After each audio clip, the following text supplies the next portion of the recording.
হরে কৃষ্ণ।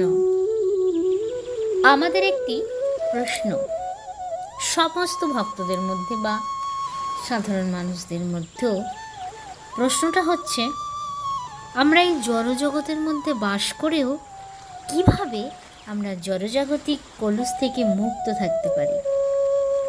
এ বিষয়ে রূপ গোস্বামী একটি সুন্দর ব্যাখ্যা করেছেন।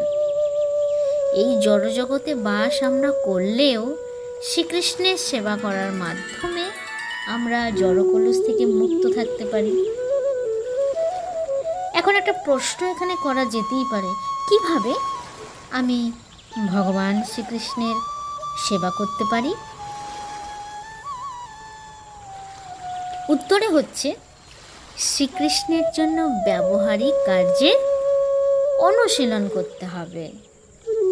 আমাদের মন, ইন্দ্রিয়, বাক্য, অর্থ ও শক্তি সমস্ত কিছু দিয়ে ভগবানের সেবায় নিয়োজিত করতে হবে। আর এইটা করতে পারলেই আমরা আর জড় প্রকৃতির মধ্যে আবদ্ধ থাকব না, আমরা কৃষ্ণকেন্দ্রিক হয়ে যাব, আমাদের কৃষ্ণের সংসার হয়ে যাবে। আর তখনই আমরা জড়জগতের মধ্যে বাস করলেও জড়জাগতিক কলুষ থেকে মুক্ত। হরে কৃষ্ণ।